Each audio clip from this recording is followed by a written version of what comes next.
तुम्हारी औकात है इस कीबोर्ड को हाथ लगाने की? तुम्हें पता भी है ये सर्वर कितने का है? पूरे 1,000 करोड़ रुपए का डेटा है इसमें। अगर एक बटन भी गलत दबा तो पूरी कंपनी सड़क पर आ जाएगी। विक्रम खुराना का चेहरा गुस्से से लाल था। उसने जोर से मेज पर हाथ मारा। सिक्योरिटी, इसे बाहर निकालो। ग्लास की दीवारें, 50वीं मंजिल का कॉर्पोरेट ऑफिस और एसी की ठंडक के बावजूद वहां मौजूद हर इंजीनियर पसीने में नहाया हुआ था। सामने विशाल स्क्रीन पर लाल रंग का एक टाइमर चल रहा था। 00 15 00 00 14 59। ये शहर की सबसे बड़ी टेक कंपनी जेनेसिस सिस्टम्स का हेड ऑफिस था। आज एक विदेशी क्लाइंट के साथ 1,000 करोड़ की डील फाइनल होने वाली थी, लेकिन ऐन मौके पर कंपनी का मेन सर्वर हैक हो गया। सारा डेटा लॉक हो चुका था। हैकर ने सिस्टम को एन्क्रिप्ट कर दिया था और स्क्रीन पर एक ही मैसेज था, game over. Vikram Khurana, company का सीईओ, चिल्ला रहा था। मैंने देश के बेस्ट साइबर एक्सपर्ट्स को करोड़ों दिए हैं, तुम लोग एक फायरवॉल नहीं तोड़ पा रहे। चीफ टेक्निकल ऑफिसर सिर झुकाए खड़ा था। सर, ये कोड हमारे बस का नहीं है। ये कोई साधारण वायरस नहीं है। ये एक घोस्ट प्रोटोकॉल है। इसे डिकोड करने में महीनों लगेंगे। हमारे पास सिर्फ 14 मिनट बचे हैं। महीनों? मेरे पास मिनट नहीं है, विक्रम गर्जा। अगर 14 मिनट में डेटा वापस नहीं आया तो क्लाइंट डील कैंसिल कर देगा और हम बर्बाद हो जाएंगे। कमरे में मौत जैसा सन्नाटा था। सिर्फ सर्वर रूम के एसी की हामिंग और लोगों की भारी सांसें सुनाई दे रही थीं। उसी आलीशान कॉन्फ्रेंस रूम के कोने में, जहां कोई देखता भी नहीं था, वहां एक लड़की खड़ी थी, हाथ में पोछा और बाल्टी। उम्र बमुश्किल 19 साल। नीली यूनिफॉर्म जिसका रंग धुलाई से फीका पड़ चुका था। बालों को कसकर बांधा हुआ, लेकिन कुछ लटें चेहरे पर आ रही थीं। उसका नाम था रोशनी। वो वहां फर्श साफ करने आई थी जब ये हंगामा शुरू हुआ। पिछले 10 मिनट से वो पोछा हाथ में लिए बुद्ध बनी खड़ी थी। उसकी नज़र फर्श पर नहीं, सामने विशाल स्क्रीन पर चल रहे कोड्स पर थी।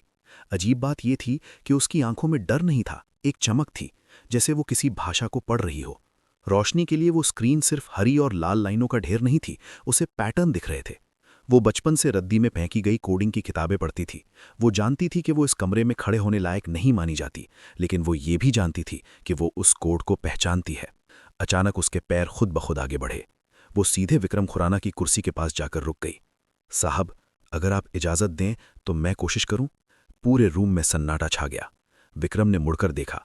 सामने पोछा लगाने वाली लड़की खड़ी थी, फटे हुए जूते, झुकी हुई नजरें। विक्रम हंसा, एक कड़वी और अपमानजनक हंसी। तू? ये 1,000 करोड़ का सर्वर है, तेरे घर का टीवी रिमोट नहीं, निकल यहां से। रोशनी ने सिर उठाया। पहली बार उसकी आंखें विक्रम की आंखों से मिली। साहब, आपके इंजीनियर कह रहे हैं कि ये कोड महीनों में टूटेगा, लेकिन ये कोड बाइनरी ट्रैप है। इसमें गलती अंत में नहीं, शुरुआत में है।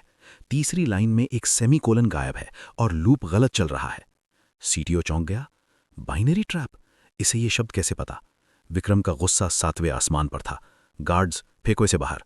रुकिए, रोशनी ने चिल्लाकर कहा। उसकी आवाज में कंपन था, लेकिन डर नहीं। आपके पास 10 मिनट बचे हैं। अगर मैं फेल हुई तो आप मुझे पुलिस को दे देना, जेल भेज देना। लेकिन अगर... उसने एक गहरी सांस ली। अगर मैंने कर दिया तो... विक्रम की आंखों में खून उतर आया था। वो लड़की के करीब आया। अगर तूने कर दिया और मेरा 1,000 करोड़ बचा लिया तो मैं तुझे मुंह मांगा इनाम दूंगा, लेकिन अगर तूने टाइम बर्बाद किया तो तुझे जिंदगी भर जेल में सड़ा दूंगा।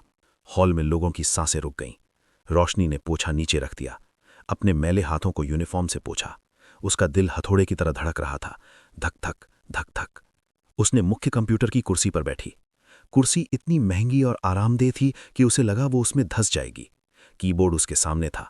उसने अपनी आंखें बंद कर लीं। उसे अपनी झोंपड़ी याद आई, जहां वो मोमबत्ती की रोशनी में पुरानी किताबें पढ़ती थी। उसे वो रातें याद आईं जब वो साइबर कैफे के बाहर खड़े होकर खिड़की से कोडिंग सीखी थी। टाइप कर, विक्रम चिल्लाया। रोशनी ने आंखें खोलीं। उसकी उंगलियां कीबोर्ड पर चलीं, पहले धीरे, फिर आंधी की रफ्तार से। खट खट खट खट खट खट खट। कमरे में मौजूद इंजीनियर एक दूसरे को देखने लगे। ये क्या कर रही है? ये तो कमांड प्रॉम्प्ट को बाईपास कर रही है, एक ने फुसफुसाया। पागल है क्या? ये फायरवॉल उड़ा देगी, दूसरा चिल्लाया। विक्रम ने घड़ी देखी। 5 मिनट बचे थे। रोशनी को आसपास की आवाजें नहीं आ रही थीं। उसे सिर्फ स्क्रीन दिख रही थी। वो कोड से लड़ नहीं रही थी, वो कोड से बात कर रही थी। जिसे बड़े बड़े इंजीनियर वायरस समझ रहे थे, रोशनी को उसमें एक पहेली दिख रही थी। 3 मिनट बचे थे। स्क्रीन अभी भी लाल थी। बस, बहुत हो गया, विक्रम आगे बढ़ा। हटो वहां से। बस 1 सेकंड, रोशनी ने बिना रुके कहा। उसकी उंगलियां अब दिख भी नहीं रही थीं, इतनी तेज चल रही थीं। माथे से पसीना टपककर कीबोर्ड पर गिरा। आखिरी 60 सेकंड। रोशनी ने आखिरी कमांड टाइप की, एंटर। सन्नाटा। 1 सेकंड, 2 सेकंड, 3 सेकंड। अचानक लाल स्क्रीन झपझपाई और फिर पूरा हॉल हरे रंग की रोशनी से नहा गया। स्क्रीन पर बड़े अक्षरों में लिखा आया, system restored, data secured. Timer 000045 पर रुक गया था।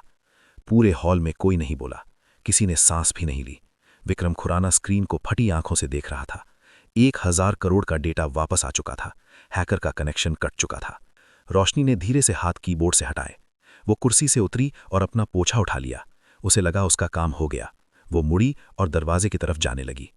रुको, आवाज विक्रम की थी, लेकिन इस बार उसमें गुस्सा नहीं था, उसमें एक अजीब सा भारीपन था। रोशनी रुक गई। विक्रम धीरे धीरे उसके पास आया। अब वो सीईओ नहीं लग रहा था, एक हैरान इंसान लग रहा था। तूने तूने ये कहाँ सीखा? विक्रम ने पूछा। आवाज लगभग कांप रही थी। कचरे से साहब, रोशनी ने धीमी आवाज में कहा। वहां पुरानी किताबें मिलती हैं और कभी कभी जब ऑफिस खाली होता था तो मैं खराब कंप्यूटर पर प्रैक्टिस कर लेती थी। किसी को यकीन नहीं हो रहा था। ऑक्सफोर्ड और आईआईटी के इंजीनियर फेल हो गए थे और कचरे से पढ़ने वाली लड़की ने बाजी मार ली थी। विक्रम ने जेब से चेकबुक निकाली। हाथ कांप रहे थे। मैंने कहा था मुंह मांगा इनाम दूंगा। बोल, कितने करोड़ चाहिए? 1 करोड़? 5 करोड़? रोशनी ने चेकबुक की तरफ देखा, फिर विक्रम की आंखों में। उसने ना में सिर हिला दिया। पैसे नहीं चाहिए साहब। पूरा हॉल फिर से चौंक गया। तो क्या चाहिए? विक्रम ने पूछा। रोशनी ने कंप्यूटर की तरफ इशारा किया। बस एक मौका। मुझे सफाई नहीं करनी साहब, मुझे कोड करना है। मेरे दिमाग में बहुत सारे कोड हैं जो बाहर आना चाहते हैं। अगर आप मुझे एक कंप्यूटर दे दें और पढ़ने का मौका। उसकी आंखों में आंसू आ गए। मैं बस अपनी पहचान बदलना चाहती हूं। विक्रम खुराना ने चेकबुक जेब में वापस रख ली। उसने रोशनी के कंधे पर हाथ रखा। वो घुटना टेक कर उसके बराबर आया। आज से तू पोछा नहीं लगाएगी, विक्रम ने भारी आवाज में कहा। आज से तू इस कंपनी की हेड ऑफ साइबर सिक्योरिटी के साथ बैठेगी। उसने खड़े होकर सबके सामने ऐलान किया, ये लड़की, ये हमारी कंपनी की जान है। कल से इसकी पढ़ाई, इसका रहन सहन सब मेरी जिम्मेदारी। रोशनी फूट फूट कर रो पड़ी।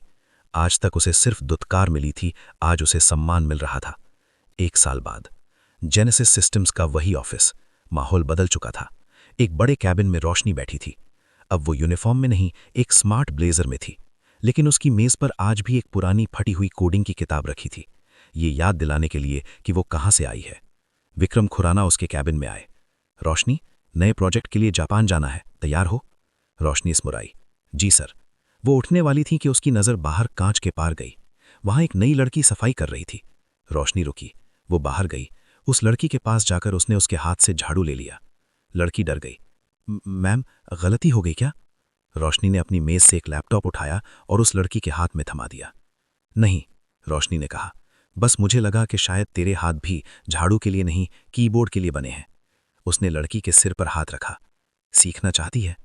लड़की की आंखों में वही चमक थी जो कभी रोशनी की आंखों में थी। उसने हाँ में सिर हिलाया, क्योंकि रोशनी जानती थी टैलेंट कचरे में भी मिल सकता है, बस उसे पहचानने वाली जौहरी की नज़र चाहिए। और असली सफलता 1000 करोड़ बचाने में नहीं है, बल्कि किसी और की दुनिया बदलने में है।